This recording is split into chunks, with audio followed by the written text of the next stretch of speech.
Mayor, Mayor, good afternoon. General Santos, good afternoon.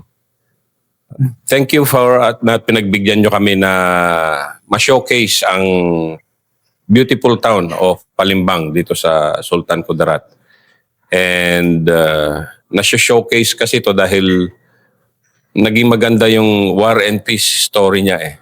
War and development, peace and ano. Ngayon slowly nagbo-boom na siya. Mayor, pwede pong bigyan nyo kami ng background there ng Palimbang as a town. Okay, magandang hapon po sa lahat na nagasubaybay sa programang ito. Una sa lahat ay gusto ko muna kayong batiin ng isang magandang hapon and assalamualaikum. Ang Palimbang is nanggaling sa Bloody Municipality. Bakit ko nasabi na galing sa Bloody Municipality? Bago ako nagiging mayor, ang Palimbang ay grudges doon, grudges dito, patayan doon, patayan dito. Islam versus Islam or MI versus MI, MILF versus MNLF, personal grudges versus personal grudges, ay nagkaroon ng mislead system yung direction ng bayan ng Palimbang. After Marcos administration ng panahon ni Cory, mangarap na ng aming mga magulang kung paano iangat yung bayan ng Palimbang. Yung tatay ko nangarap noong 1988 na magkaroon ng chance na siya ay magiging mayor. Tumakbo ng mayor yung tatay ko, unfortunately natalo. So dito pa nagkatotoo sa akin nung ako ay pinagbigyan ng Almighty God at saka pinabigyan ng taong bayan na pagbigyan ako ng time na manungkulan. Nung ako ay manungkulan, ang aking panawagan is kapayapaan.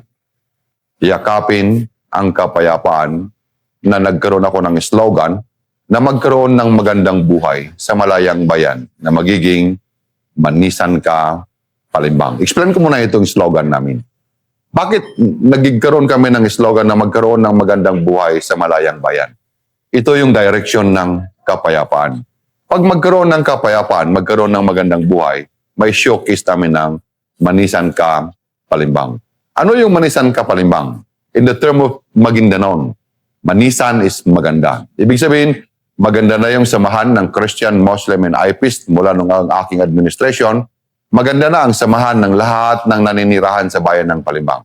MI versus MI, MNLF, lahat ng leaders, Muslim constituent, Christian constituent, IPIST constituent, maganda na yung samahan namin dahil nagkaroon na ng halo-halong programa kung paano bigyan ng pansin ng bawat tribo na walang diskriminasyon. So nagkaroon kami ng peace dialogue. Kasama ko ang 37 IB. Hanggang sa dumating na nandito yung 6th o 3rd Brigade. Sa suporta ng Armed Forces of the Philippines, sa suporta ng Philippine National Police, nagkaroon kami ng alignment na programa kung paano namin i-move, paano namin hakbangin ang bawat grupo, ang bawat leaders na kumbinsihin na yakapin yung kapayapaan. Hindi kami nabigo. Lahat ay yumakap ng kapayapaan. Nagkaroon kami ng General Reconciliation. Ang General Reconciliation is lahat ng grudges. Piniperma ng Peace Covenant na tama na, tuldukan na ang hidwaan at anuman ang hindi pagkakasundo dahil wala tayong makukuha sa grudges na itatanim natin sa puso. Harapin natin yung kinabukasan ng ating mga anak. Harapin natin yung edukasyon ng ating mga anak. Harapin natin yung magandang buhay sa malayang bayan na pinapanawagan ng local government. To cut the story short, yun po ay nangyari dahil lahat binigyan namin ng pansin. Nagkaroon kami ng basic services, IPs, Muslim, lahat ng sitios, inaabot ng programa ng Armed Forces, programa ng local government, lalong-lalo na sa pag-implement ng LCAC Implementation Program Activities and Movement. Ibig sabihin, wala kaming iniwan na bahay na hindi namin napagserbisyuhan. So, nung makita ng taong bayan na totoo yung aming panawagan, na nakita nila yung pera ng taong bayan is nakikita nila taon-taon, katulad ng itong munisipyo, katulad ng gymnasium, katulad ng public market, katulad ng landscape na plaza. Dahil nung ako ay umupo rito, sir, ay walang munisipyo. Wala lahat, sir. So na makita nila na yung pera nila is seryoso kami sa aming pananawagan, nakikita nila yung pera nila, yung serbisyo namin taon-taon, nagbibigay kami ng ayuda sa mga nitibo, sa mga IPs, Muslim, Christian, bawat bahay dito, wala kaming nilampasan na bahay na hindi namin nabibigyan ng ayuda bawat taon. Ibig sabihin, pinapakita namin yung transformation na ito yung totoo na sinasabi namin. Hindi lang sa salita, kundi pati sa gawa. Nagkaroon kami ng transparent system of government, nagkaroon kami ng good governance system of leadership, at nakuha namin ng mga award na dapat namin makuha. Lalong-lalo na yung SGLG award ng local government. Kaya sana, ay sabi nila, ito na yung tuloy-tuloy. Kaya nung mangyari, ay nagiging seryoso kami. Kung may nangyayari, talagang may hustisya. Wala kaming kinikilingan. Lagi nagkakasundo. Local government, Armed Forces, Philippine National Police. Ni-create namin ng Hukom Kalilintad. Hukom Kalilintad is Justice for Peace. Ang creation nito is civic leaders, religious leader, and barangay leaders. Ni-create namin ng Task Force Kalilintad. Ang Task Force Kalilintad is Jowen. Nandyan yung MNLF leaders, MILF leaders, at saka barangay leaders, and lead by the Armed Forces and the Philippine National Police and local government. Bawat pangyayari, gina-inform namin sila. Ito yung plano namin. Ito yung direction natin. So, madali nilang niyakap. Madali nilang niyakap ang kapayapaan na panawagan natin sa kanila dahil nakikita nila na seryoso ang local government ng Palembang. Lalong-lalo na nakikita nila na yung dating wala is nagkaroon. From nothing to something. Nakikita nila na lahat ng investor ngayon is nagkaroon within 3 years. Makita mo from boundary ng Malisbong papunta ng Kipungan. Dati-dati dito kahit na M. Lawler, wala ka makita. Walang bangko, walang hardware, walang grocery, walang restaurant. Ngayon, a matter of 3 years, nagkaroon ako ng Rural Bank and BDOs. Lahat ng kwarta padala, mayroon na dito sa Palembang. Dahil sa aking commitment at saka panawagan na investment ay kailangan ng taong bayan. Kaya yun yung pinaka-importante dito na nakita nila is mayroon tayong political will. Mayroon tayong ginagawang direction at totoo tayo sa ating pangako at totoo tayo sa ating pakiusap at sinasabi. Yun ang pinaka-importante dito, sir. Mayor, gaano ka-importante ang presence ng 603rd under kay General Mike Santos dito? Talagang Pinaka-importante. Dahil kung wala ang 603rd dito, malamang hindi ko kaya. Dahil nandyan sila nag-back up eh. Kung nakikita kasi nilang alam naman, in due respect, no? Alam naman natin yung mga taong kaguluhan ng isip. Kung mahina yung nahaharap nila, makikita natin na hindi sila susunod. Pero nandyan yung 603rd Brigade, so nakita nila na malakas. Malakas yung sumusuporta sa aking panawagan. At saka alam nila na alignment. Kung ano yung programa ko, bago ko sinasabi, magkaroon ako ng coordination sa Armed Forces. Pag binitawan ko ito, ibig sabihin, yun na yung alignment namin sa Armed Forces. Kaya napakalaking bahagi yung present ng 603rd Brigade sa bayan ng Palembang. Bok, General Santos. Bok, yung kasi dinaanan mo yung early years mo, warrior ka sa Maguindanao Sur, di ba? Warrior ka, doon ka lumaban ng lumaban. Ngayon na brigade commander ka, binuhos mo yung energy mo, yan yung paggawa ng kampo nyo na napakaganda. And then dito sa Palembang, which is, usap kami ng Mr. Mayor, very proud siya ba, na anong mga pinagmamalaki ng Armed Forces dito, Bok, na nagawa nyo at nagagawa for Palembang and of course tong area mo? Magandang hapon sa ating mga taga-subaybay sa channel na to. Bok, ang masasabi ko lang, yung sa nabanggit nga ni Mayor, yung mga best practices namin dito, yung close coordination ng Armed Forces saka yung ating LGU saka ibang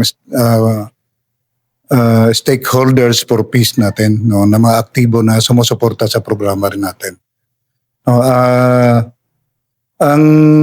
nung pumasok kami rito, nung nag-assume ako ng as Brigade Commander noong 16 April 2022, nakita ko na kaagad yung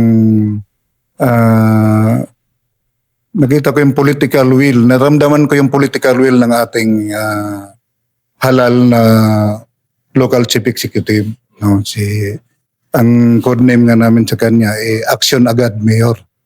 Si Mayor, si Honorable John M. Capina. Sa ngayon po, Vice Mayor siya ngayon. Ang misis niya po na si Honorable Merna Casas Capina ang mayora po ngayon.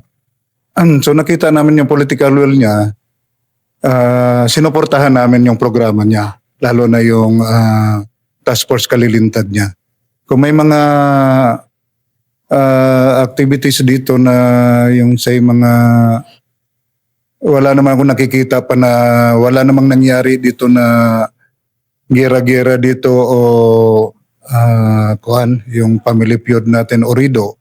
Kasi pag mag-start pa lang, pinapatawag na kaagad ni Mayor. So involved din kami doon, kinakausap namin yung mga commanders dito. Nahintuan na yung ganun kasi iba na yung tema na sinusulong natin.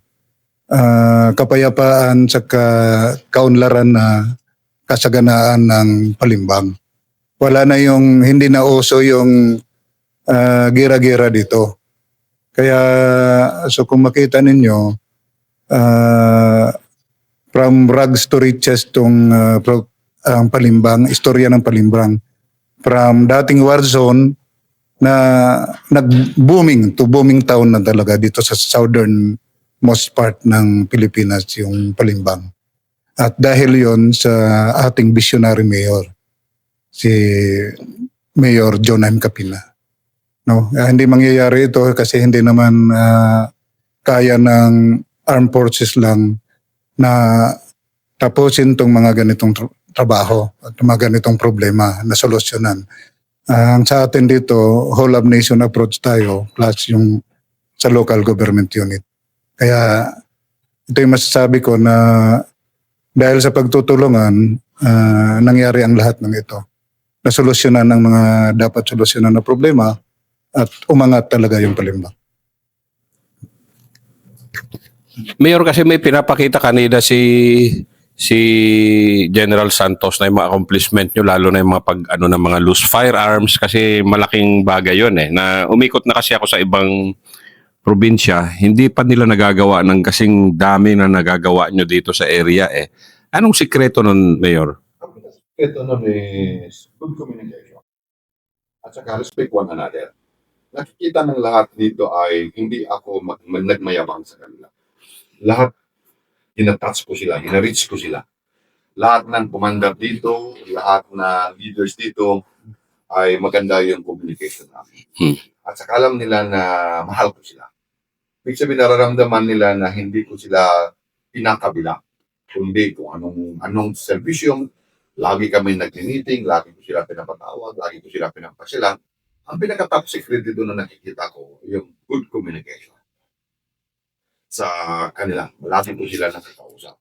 At saka nakikita nila na hindi sila nahuhuli. Ibig sabihin, no one might sa programa namin sa local government. Kahit anong pangkat ka, kahit saan ka na-belong, kasama sa service. Mayor, ano yung mga pangkat dito? Kasi kanina, may, di ba dito, predominantly Muslim, pero may tri-peoples dito, di ba? Pwede bang pa? May IPs dito, Persian. Dito sa Muslim, almost 80%, ay meron dito mga grupo na may MNLF dito, may MILF dito, sa Palimbang. So maliban doon, meron pa tayong mga leaders na barangay, meron pa tayong mga dato, at saka religious leader, ito mga ustads, mga ulama. So ito yung mga sektor dito na kailangan kong isahin. So dito, kung dito ka sa Palimbang, dati-dati dito magkakaiba. Branch ng MILF. Mayroong 104, may 105, brigade, may etc. Pero sabi ko, pagdating sa Palimbang, alisin natin yan. Kasi lahat tayong taga-Palimbang. Wala tayong dapat boundary. Di ba? Kung kailangan ninyo yung bawat grupo ng MILF, MNLP, sama nangangarin natin kapayapaan. Government, kapayapaan ang nangyari. Kayo, pangarap ninyo, kapayapaan. So, walang dahilan na hindi magkasundo. So, yun na nakikita ko dito na nagiging armas ko sa kanila. Nire-respeto ko sila. At saka, maganda yung communication namin. Lagi kami nag-uusap sa direction. So, nakikita ko na na-transform from war to economic, from war to development. From lagi municipality, ito yung nasabi ni Sir, ay to develop municipality. So nakikita kasi nila nung wala silang pag-asa. Dahil wala, pupunta ka, kung hindi ka pupunta ng Mahinto, may bambayan, wala ka mabilhan. So ngayon, nagkaroon na sila ng pag-asa, nakikita nila na seryoso kami sa panawagan namin kapayapaan. Kasi kung walang kapayapaan, walang talagang pag-asa. Walang development, at saka walang economic na aangat. Kaya ngayon, nakita nila na ang Armed Forces, Philippine National Police, local government, nagkakaisa sa direksyon na magkaroon ng magandang buhay sa isang malayang bayan. Mayor, paglaki mo, nakita mo pa yung gulo talaga dito. Dito na ako sinila. Yeah, ang pagkanak sa akin is during the time of massacre.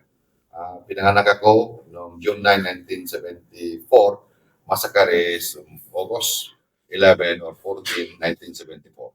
So, nagistan ko talaga, nasubaybayan ko talaga yung kaguluhan sa bayan ng Palibang. So, kaya sabi ko, na namulat ako nung ako na nagiging leader nila. So, ito yung gusto ng Almighty God sa akin, kung paano ko ito yung tama. Mali sa tamang paraan. Kasi nakikita ko dito nung sa gaya-gaya. Ang gaya-gaya nung dito ay hindi in good direction. Kaya parang nawalan sila ng pag-asa. Wala nang nagiging magandang direction. Kaya laking pasalamat ko na nandito si kumpare ko, my friend, si General Santos na nagiging brigade commander. Dahil lahat naman na nagiging brigade commander dito is nagiging alignment ko sa program. Kasi yung pinaka-major namin dito na ginamite, masustain yung kapayapaan. Kasi ito yung grassroots ng development at grassroots ng economic ng isang lugar. Gaano, in your opinion, Mayor, gaano kalaki na yung transformation din ng attitudes ng armed forces? Kasi yung nadaanan mo yung from war and peace, di ba? Yeah. And then ngayon, here comes sina General Santos, generation na nila to na he being yung sabi ko malaki, no? Malaki ang change kasi nakikita ko ngayon na almost 80 to 90%, almost mga 90% na-transform into basic services. Hindi na namin ginapang dito yung baril. Na-peaceful namin ang Baliban na isang bala, walang gastos. Wala kaming gastos dito na bala. Ibig sabihin, effective yung strategies ng Armed Forces of the Philippines. Na kasama namin sila sa basic services, kasama namin sila sa pagkukonsulta ng problema ng bawat isa, na hindi pinapanguna yung baril, kundi yung good communication at sa consultation sa bawat constituent kung anong dapat namin ipaparating sa kanila na mararamdaman nila yung serbisyo ng gobyerno na talagang tapat at saka seryoso sa pagsiservisyo at saka sa kapayapaan. Ito yung nakikita ko rito na nung nagiging partner ko na sila sa system ng kapayapaan sa bawat sulok ng sityo, nararating na armed forces, ay pinaka-effektibo yung sistemang basic services. Na i-convince mo sila sa kapayapaan na maganda ang sistema ng good communication. Ito yung nakikita ko. Kaya ang Balimbang ay totally generally peaceful, isang bala. Wala kaming dinastos.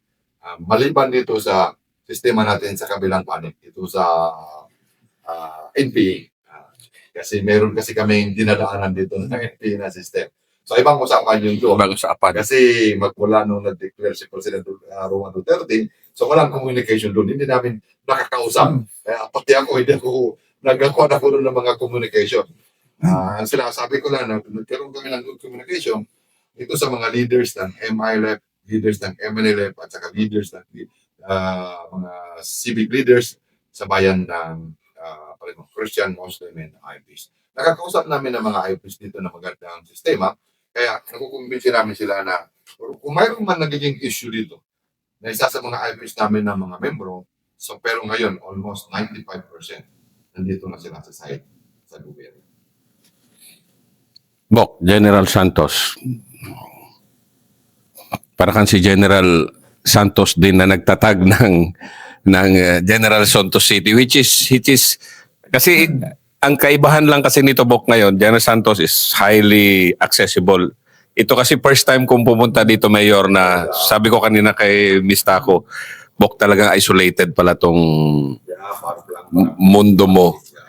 Pero sabi niya, happy siya na very happy si General Santos because he feels na yung 603rd is doing a lot. Hindi lang dito naman sa Palimbang, kundi buong AOR niya.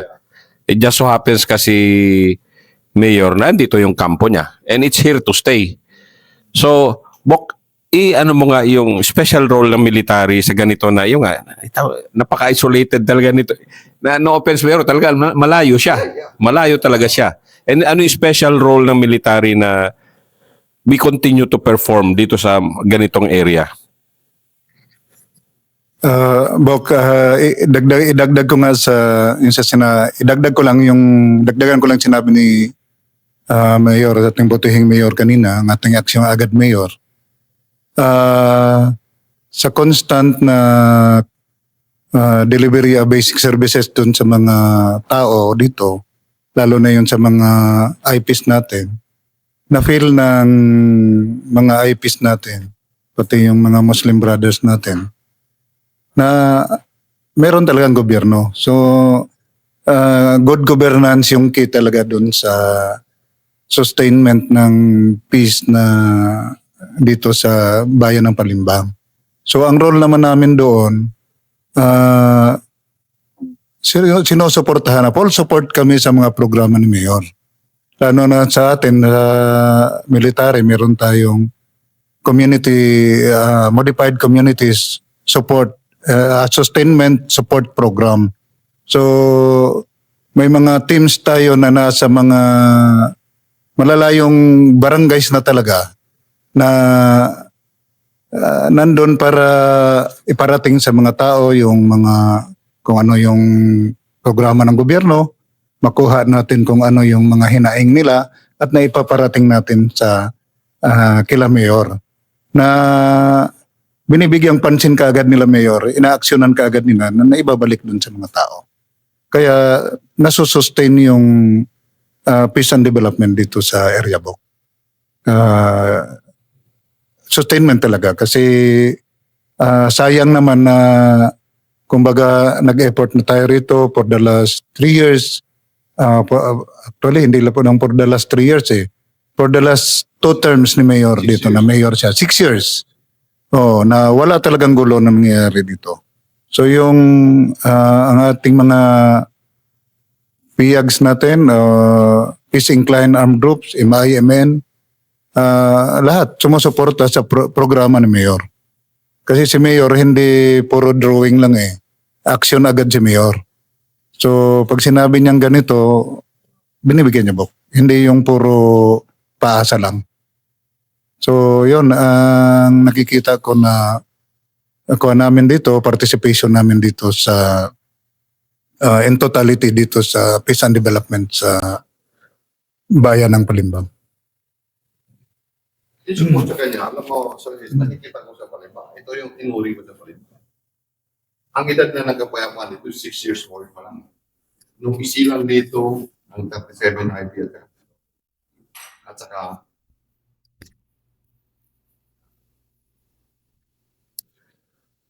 in support doon sa message ng ating mahal na Brigade Commander.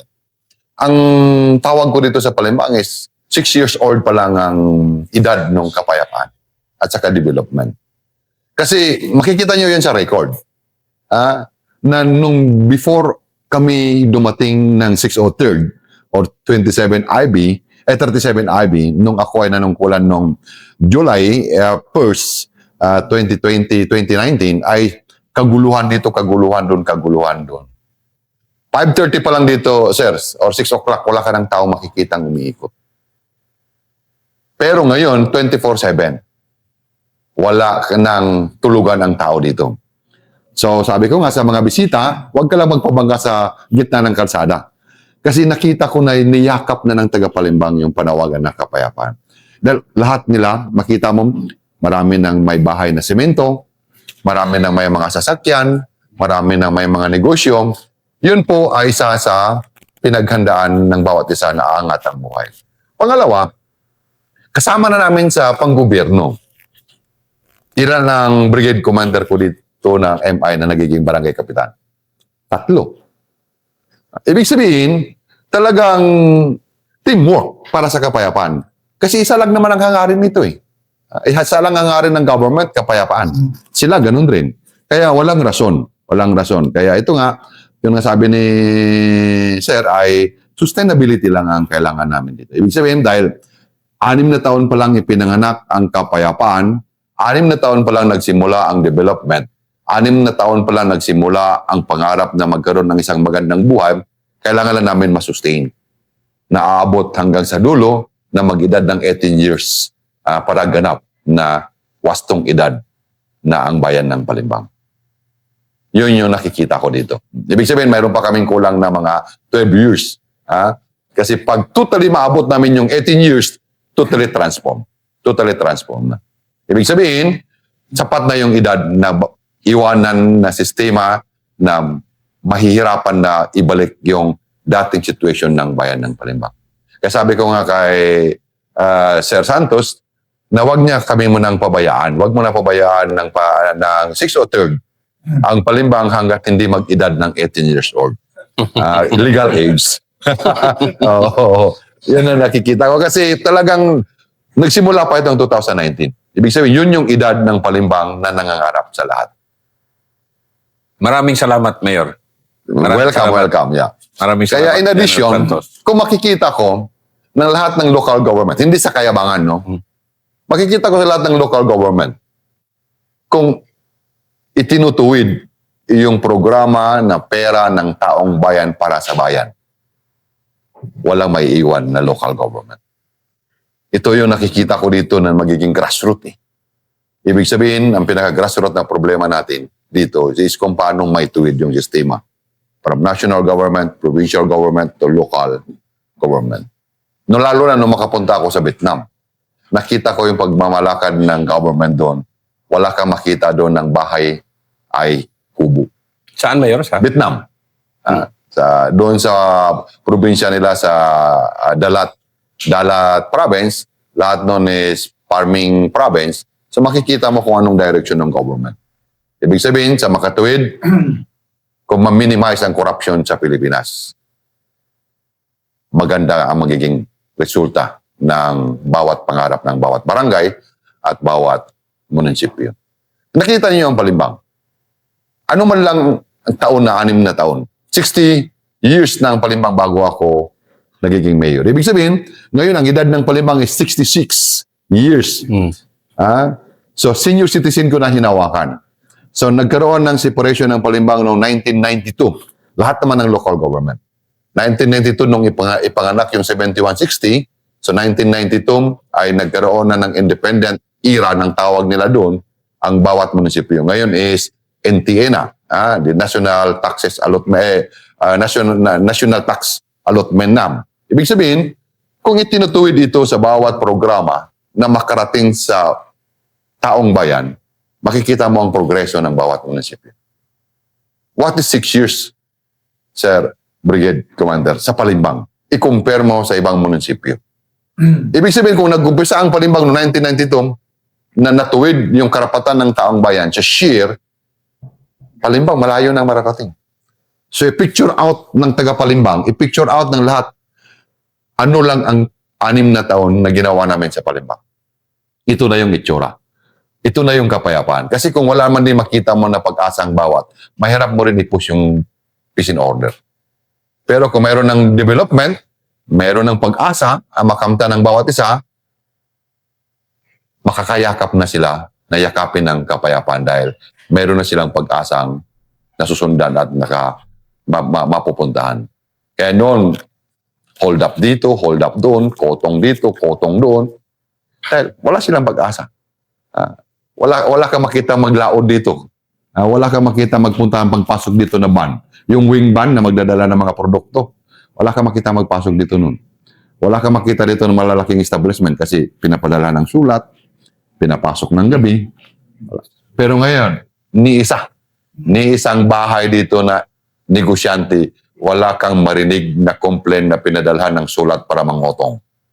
O inakyat ang bahay nila, pinahinuld up. Wala.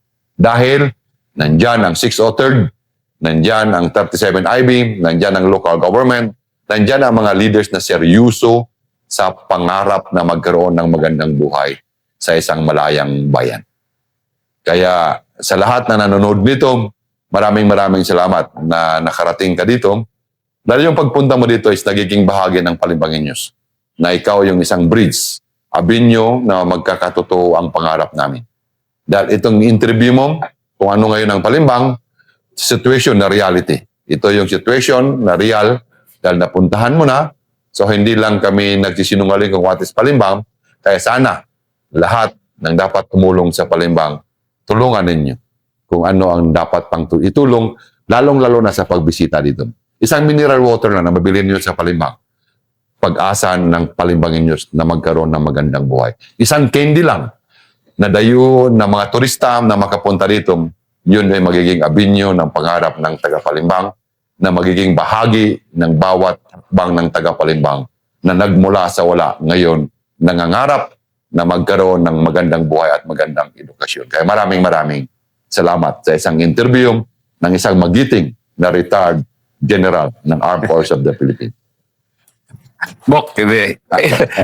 Final. Kasi nakita ko si General Santos, mag-classmate kami pa sa PMA Mayor. And kanina, napaka-peaceful lang kanyang aura sa kanyang kampe. Bok, pwede bang mag-recruit ka naman ng mga susunod sa atin? Kasi 1988, magkasabay kami magkadete. And then here you are, patapos ng karir mo, and here you are serving a town na nakita mo na yung transformation ba? Na para may sumunod sa atin na mga kasing giting ng General Santos. Sa mga taga-subaybay ng aking mista, retired Colonel Eclaren, soon to be retired general na rin to, no? Bago ko sabihin yung panawagan ko, gusto ko ring i-recognize yung effort po na aking pinalitan, si retired Brigadier General Eduardo Bautista Gubat. Siya po yung sinundan ko na Brigade Commander. Kasi sa kanya po nagsimula yung mga lituntunin, ating mga programa dito in collaboration po ng local government unit of Palimbang. So gusto ko lang po iparating doon sa inyo yung mga efforts niya. Bago ko po, sinostain ko lang po yung efforts ni General Gubat at tinagdagan lang po namin. Ang sa panawagan naman, yun nga, for the last 37 years, magmula nung nag-playbook kami ni Dennis, actually ako pang 38 ko na to kasi nauna ako ng isang taon kay Dennis, 1987 ako pumasok sa PMA, na turn back lang. So nagsama kami, then after 1 year iniwanan kami ni Dennis kasi US Military Academy siya sa West Point. So ang panawagan ko lang po sa mga kababayan natin, yung mga sa new generation ngayon, yung mga kabataan, na maganda po yung maganda po yung journey natin dito sa pagsusundalo. For the last 38 years, very fulfilling po yung career namin dito. No, si Dennis lang, maaga lang din siya na lumabas kasi marami pong pinagkakaabalahan talaga yung classmate ko. Pero ako, tinuloy-tuloy ko talaga ito hanggang next year po kasi magre-retire na rin ako next year. So ang masasabi ko lang, very fulfilling, very challenging. Saka parang napakagandang adventure po yung pagsusundalo. Lalo na po yung sa nag-start kami sa PMA, then later nung second lieutenants kami. Actually hindi po ako taga rito sa lugar na to. taga Visayas po ako, pero ang unang deployment ko po sa Southern Mindanao, sa Davao. Then later, dito sa Central Mindanao. Then nagpa-Visayas ako, then balik na naman dito. So parang pangalawang second home ko na po talaga itong dito sa Mindanao. So dito na rin po ako mag-re-retire sa Mindanao na rin. Kasi kahit hindi ako i-adapt ni Mayor dito sa Palimbang, dito na rin ako sa Palimbang siguro mag-settle pa rin. So napakaganda po, napakaganda po yung journey namin dito sa military. Lalo na po pag sa amin ng mga officers dito sa military. So yun lang po, salamat at magandang hapon po sa ating lahat. Darling. Maraming salamat, Mayor. Thank you, Maraming thank you. salamat, General Welcome, Santos. welcome. Bok. Thank you, sir. Thank you, sir. Yeah. Thank you, Mayor. Thank you. Galing. Hindi, sige, Bok. Sige, Bok.